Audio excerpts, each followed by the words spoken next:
How you guys doing today? Let's take a look at the Emerson Kershaw 5K. This will be mostly an overview, but kind of a review. I have carried it for about 5 days. I like it. I like it more than I thought I would. Just kind of bought it as a, not really a goof, but I was inside the gun shop and seen it. They had a bunch of ZTs and stuff. Yeah, a little higher price than they should have been. But anyways, it's always nice to buy in person when you can, especially something like this that may be a little spotty on fit and finish. But I did inspect a few there, picked the best one out. And I got to say, they were all pretty good. You can see lockup. Maybe you can see lockup right there. That's great for a liner lock. The liner is completely engaged on the tang, but there's still plenty of room to walk over.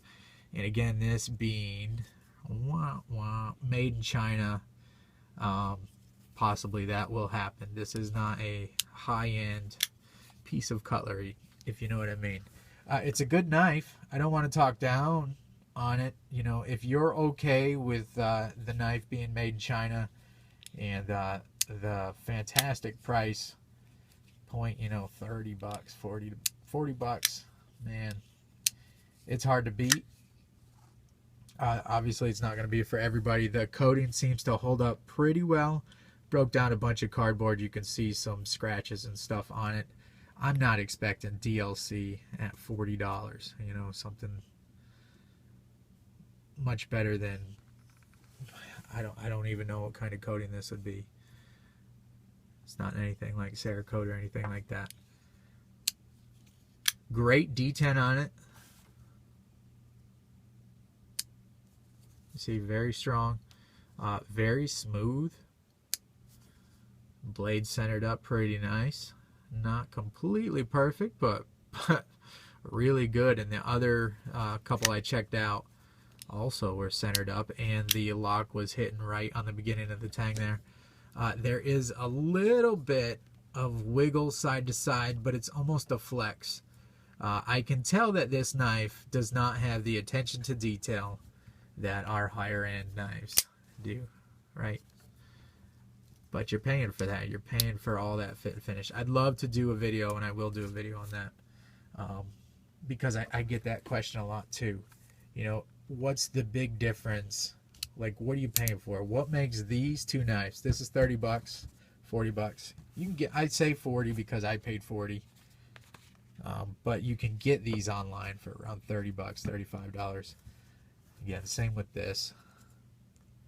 But anyways, the video I'd like to do is, what are you paying for when you pay, you know, $500, $600, $700 for titanium frame lock made in America? You know, something higher end. Doesn't have to be made in America. There's a lot of great foreign knives out there. But are they really worth it? It'd make for a good video, I believe. So anyways, on with this knife. There is one little problem that I found. Again, easy for me to fix and easy for most people to fix if you dare take this knife down. This being one of the made in China knives. Chinese knives are almost famous for having terrible hardware, and just looking at some of the reviews online of some of these Kershaw Emersons, sometimes these will just strip right out on you as you're trying to turn them out. So it's almost scary to break these knives down. It's almost scary to even flip the clip unless you have extra hardware on hand. You know, you get what you pay for. You know, that's one of the things that I'd mentioned in the video, versus, you know, when you pay even $100 for a knife versus 30, you know.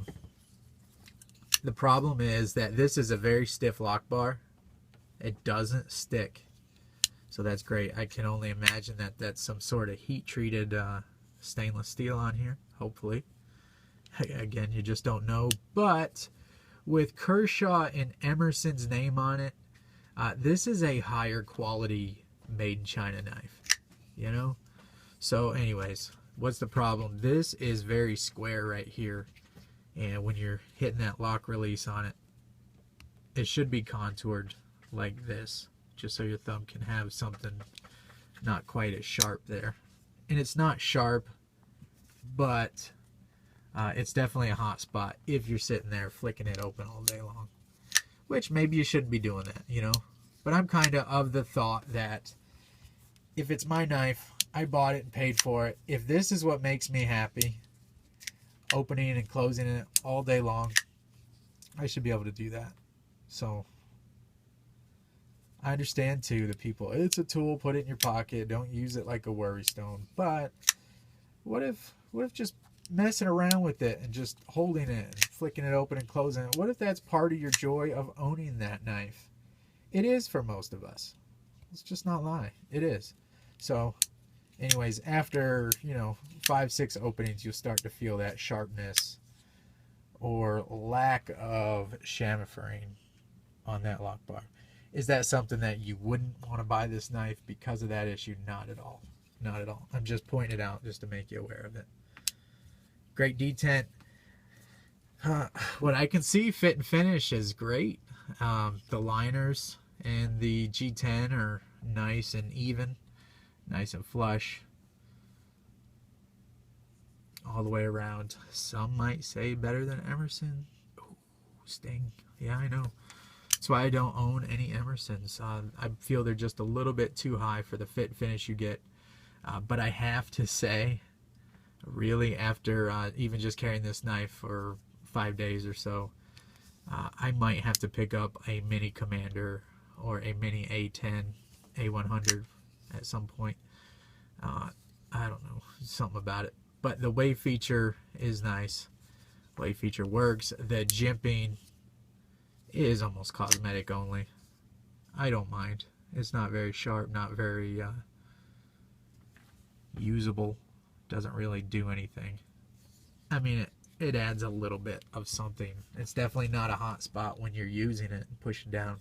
I haven't found that to be any kind of issue. So I do like the way this goes, and that's why I might look into an Emerson in the future. This front choil locks your finger in, and then where this wave comes up, it locks it right down as the ramp. Knife's pretty chunky for how little it is. It's about the same size as a Delica. As you can see, chunkier. Let's get a look at a small Sebenza for you guys who have higher end knives. You can see about the same size.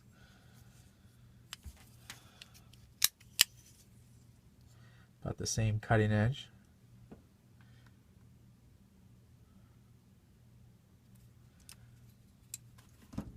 And speaking of cutting edge, has about the same as my beloved Mannix. These bright blades here are throwing off that lighting so much. So there you see. About the same cutting edge. Maybe a little, well, it's about the same. This is kind of perspective, making this look a little larger. Which is almost the same as a SNG. So definitely a lot of edge length packed into the handle here. I like the knife. I don't want to like it as much as I do. That sounds bad. Or good. So what I'm expecting this knife is for this coating to really scratch, maybe even chip off, maybe something like Cold Steel's coating. Although it seems to hold up pretty well to the cardboard and stuff I've cut. You can see some scratches on it there. Definitely not as tough as like a DLC coating, but I'm going to keep it on here. Again, I don't really want to break this knife down because I don't know what that hardware is going to do. And just kind of leave it. It wouldn't be worth my time to even put any kind of extra effort into changing this knife. Although I may radius this part a little bit if I can reach my bit in there with a careful hand. I don't know. Maybe not. So fit and finish, you're looking, this looks like Teflon washers in here, although it's probably not the actual Teflon brand. It's probably just some sort of plastic. And they're really thick washers, which this also rides on Teflon. real Teflon. You can see how it's thinner. What those thicker washers do is it allows for a sloppier fit and finish. So again, if I was to make a video, do you get what you pay for? Yes. You know, diminishing returns and all, you know, once you go over a few $100s, I don't think, you know, that's a huge difference. But anyways, you got thicker washers on this. Not a big deal, but if you're looking for something real precise, no, not in this knife. The thumb disc works great. The geometry is right for opening. I've found it's not really best to get behind the disc and push it open and around. Although you certainly can. It's almost better to catch the front of it here and flick straight up. So it's almost like, not quite up, it's almost like this. So get right behind that disc and push out. Again, that strong detent, and it is a smooth knife. I mean, it's not shake down smooth, obviously, but definitely usable. I don't know. Let me know what you guys think. Have you purchased any of these Emerson Kershaws from China? What do you think? I don't know. I dig this recurve blade shape here. A very slight recurve. Pair that up with the hollow grind on the blade. It cuts great. Had a really steep angle on it. What do you mean? Not steep. Steep being down, or steep being out, right? I'd say this was sharpened from factory, if I had to guess, at like 14 degrees. I've stropped it. You can see some of the factory edge showing there.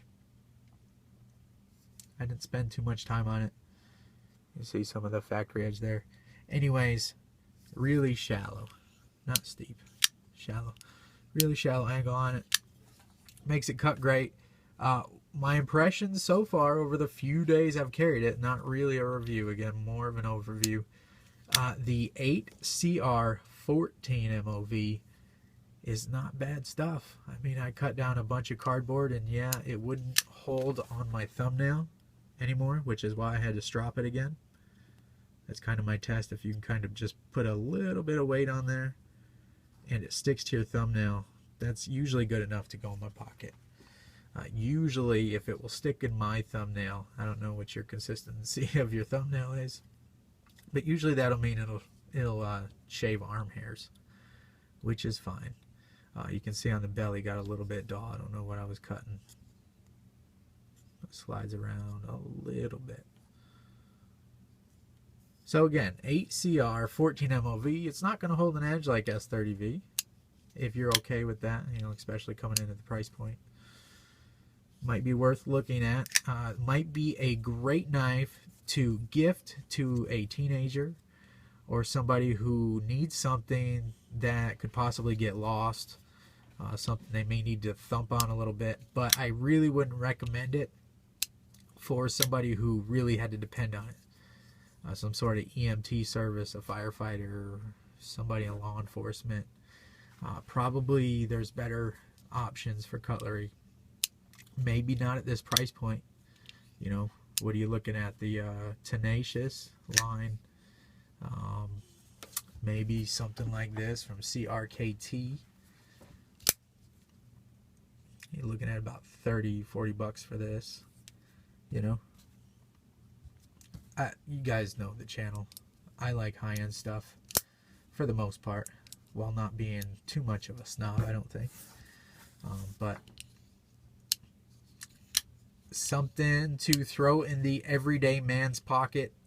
Yeah, maybe something to test drive to see if you like Emerson, see if you like the wave feature. You know, not bad.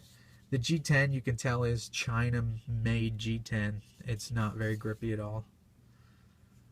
Does the purpose, though. It's better than, you know, I can't say that, can I? I was going to say it's better than FRN, but who knows?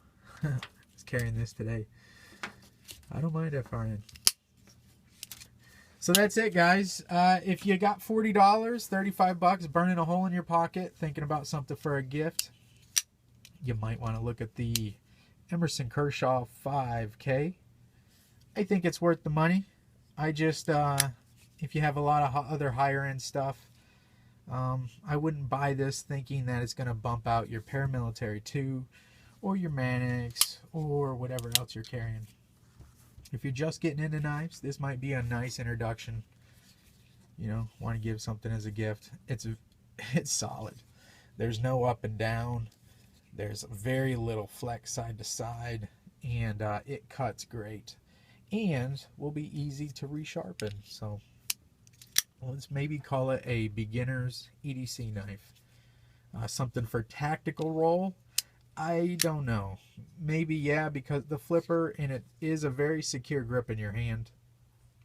That front choil and the wave really does lock your hand in there. Kind of a short blade. Wouldn't be my first choice if I had to pick a knife for self-defense, but definitely not a bad choice. There's worse choices than this. Let's see if we can get it.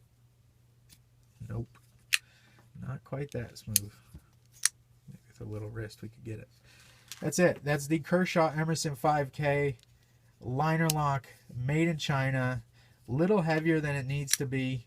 There is no skeletonizing of the stainless liners. FRN backspacer.